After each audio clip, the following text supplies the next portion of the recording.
한국에서 일어난 작은 법정 소송이 국제 문제로 번지며 큰 소용돌이를 일으켰습니다. 분쟁의 중심에는 바로 대마도가 있는데요.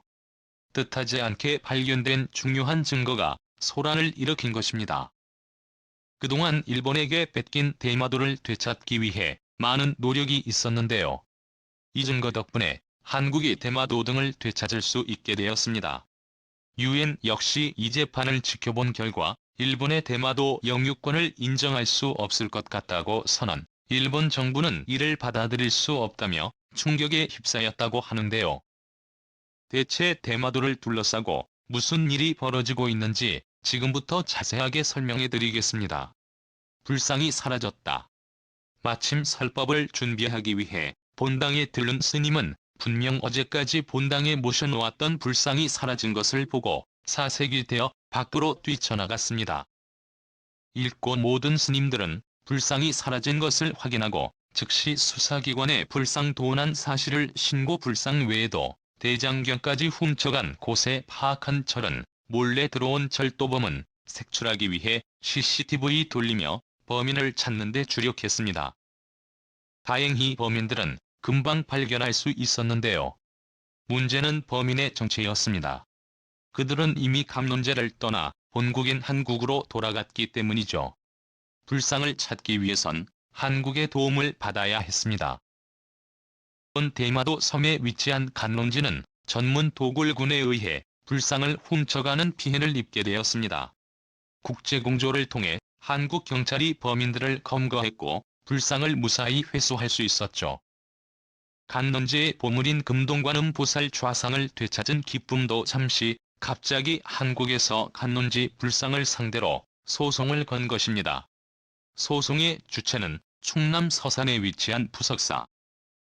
금동관음 보살 좌상이 사실 작물이라는 주장을 펼치며 간론지가 불법으로 취득한 불상이라는 주장을 펼친 곳입니다. 과거 고려시대 한반도 내부까지 약탈을 일삼았던 왜구가 부석사에 침입해 이 불상을 몰래 훔쳐갔고 중간 과정은 알 수 없으나 이 불상을 간론지가 소유하게 된 것이라는 주장이죠. 간론지는 이에 대해 사실과 다르다고 말하며 1527년 종간이라는 문을 통해 간론지는 불상을 적법하게 취득. 이후 간론지 본당에 불상을 모셔놓은 이야기가 있다고 말하며 부석사의 주장은 일방적인 주장이라고 일축했는데요.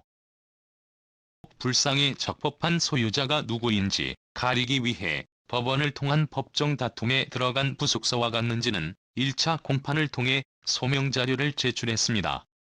부속사가 제공한 증거는 확실했습니다. 330년 2월 32명이 시조를 해 이 불상이 서주의 부속사의 봉인이 되었다는 기록물이 불상 안에 있었기 때문이죠. 불상 안에서 발견된 기록이고 위조 흔적이 없었기에 이 증거를 토대로 한국 법정은 불상의 원주에 있는 부속사라는 판결을 내립니다. 결국 이 문제를 진지하게 바라본 간론지에서는 더 나아가 세수료 주지가 보조 참가인으로 2차 항소심에 참석 1953년간 논지의 종교법인 설립 이후 불상은 간론지의 것이라고 주장하며 일제 판결과는 다른 태도로 나왔는데요. 취득시효를 들먹이며 간론지도 불상의 소유권을 주장한 것입니다. 일정 기간 계속 물건을 점유한 자가 소유권을 얻을 수 있다는 논리를 불상에도 적용하면서 간론지가 오래 점유를 했기 때문에 불상의 실효 소유권은 간론지의 것이라고 주장한 것입니다. 2심 재판에서 일본이 전략을 바꾸면서 핵심 쟁점은 간론지가 이를 증명할 자료를 가지고 있는지 여부에 따라 불상의 소유권이 가려질 예정이었죠. 당연히 재판부는 간론지가 가진 기록을 봐줄 수 있을 것이라 바라봤는데요. 그런데 갑작스럽게 간둥지 측에서 입장을 바꾸며 그런 자료가 없다고 말을 바꾼 것입니다. 1953년 당시 기록이라도 가지고 있으면 제출하라고 얘기한 재판부의 요청에도 불구하고 간론지는 황급하게 모든 것을 부인한 것이죠. 밖에 전개의 일반 대중들은 물론이고 소송 당사자인 부석사도 놀랄 수밖에 없었다고 하는데요. 최근 한국 언론의 보도에 따르면 간론지가 제출하지 못한 이유가 있다고 합니다.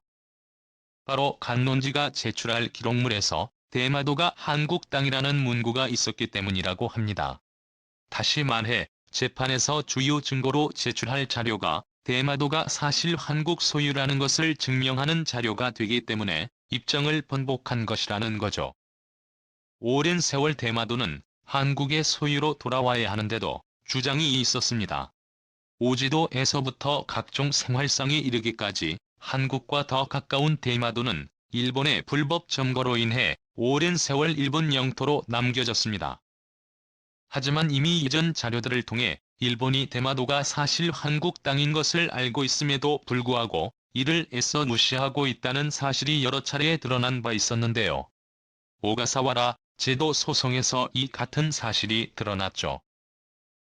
는 과거 미국 영토로 편입되어 있었던 오가사와라 제도를 자국의 땅으로 편입하기 위해 미국에 반환 요구를 했습니다. 미국은 일본에 파는 요구를 거부했었죠. 결국 이 분쟁은 국가 간 합의로까지 이어졌습니다. 일본은 오가사와라 제도를 자국 등으로 인정받기 위해 삼국 접경지도 프랑스판의 근거로 들었습니다. 이곳에 오가사와라 제도가 일본 땅이라는 기록이 있었고 가장 오래된 기록이기에 이를 근거로 미국에게 땅 반환을 요구한 것이죠. 미국은 일본의 주장을 인정하며 땅을 돌려주었습니다. 그런데 여기 삼국 조경지도 프랑스판의 대마도의 소유주가 누구인지 적혀져 있었는데요. 대마도의 소유주로 한국을 정확하게 가르치고 있었습니다. 조선이라는 글자까지 일본은 속일 수 없었죠. 영국 지리학자 J.A.H. 게르노시 1990년 작성한 일본과 한국 지도 역시 대마도는 한국의 땅이라는 것을 명시했습니다. 심지어 근대에 이르러 미국과 소련도 대마도의 소유지를 한국으로 규정했던 기록이 남아있습니다. 미국 육해군 합동정보조직인 자니스가 발간한 책자 가운데 한국과 관련된 책자에서 대마도를 한국 소유로 보게한 것을 확인한 것입니다. 소련 외교부에서 1945년 작성된 문건에서도 비슷한 내용이 담겨 있었죠.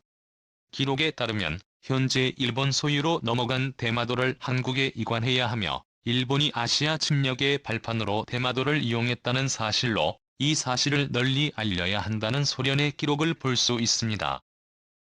대마도 곳곳에 있는 항일 의병 전적비는 말할 것도 없고 대마도 과거 생활 양식에 남아있는 한국식 생활 습관은 의심을 확신으로 만드는 강력한 증거이죠. 그러나 일본은 이제까지 뻔뻔하게도 이 모든 증거를 무시해왔는데요. 이번 부석사 소송 덕분에 또 한 번 일본은 대마도 문제에 직면하게 된 것이죠. 땅을 돌려받기 위해선 대마도가 한국 소유라는 것을 인정해야 합니다. 국제사법재판소 역시 올해 지속된 한일 대마도 분쟁과 관련 이번 재판의 결과를 지켜보면서 심상치 않다는 결론을 내렸는데요. 대마도를 자신의 땅이라 주장하는 일본의 저민권 주장이 무효라는 의견을 밝혔죠. 피터 톰과 국제사법재판소 재판관은 중차대한 문제이며 대마도 소유권 관련 일본의 주장은 근거가 없다고 볼 수 있다는 의견을 남겼습니다. 불상의 소유자 판결로 시작된 이번 사건은 대마도의 적법한 소유주가 누구인지를 결정짓는 중요한 분기점이 된 상황입니다. 유엔 국제사법재판소는 일본 정부를 통해 대마도 영유권 관련 일본이 불법 통치하고 있는 것으로 보이는 대마도에 대해 한국 측의 주장에 일리가 있다고 판단하고 이와 관련 대마도를 국제분쟁지역으로 분류하는 결정을 내렸습니다. 입장에서는 황당한 결정이라고 할 수 있는데요. 하지만 유엔 국제사법재판소 입장에서는 이번 사건을 통해 대마도 문제에 대해 자세한 검토가 필요하다고 바라본 것이죠. 현재 일본이 관리하는 대마도를 한국과 나눠서 통치할 것을 공고하며 사법재판소는 더 자세한 심리를 위해 자료가 더 필요하다고 판단했습니다. 이에 대해 일본 외교부 대변인은 일체 받아들일 수 없는 일이라고 말하며 어디까지나 일본 영토로서 대마도는 일본이 주인이며 한국은 이에 관해 어떠한 주장을 할 수 없다며 강경하게 나왔죠. 대마도와 관련해서 일본은 어떠한 타협도 없다는 주장이었습니다. 한국도 일본의 주장에 대해 강경하게 맞섰는데요. 대마도 문제와 관련 한국이 확보한 자료는 풍부하다고 말하며 대마도의 뿌리는 한국이고 재판에서 확실한 결론을 내자는 주장을 펼쳤죠. 그러나 유엔이 국제사법재판소의 결정은 권고 차원으로 강제성을 띨 수 없다는 점에서 한계가 있는데요.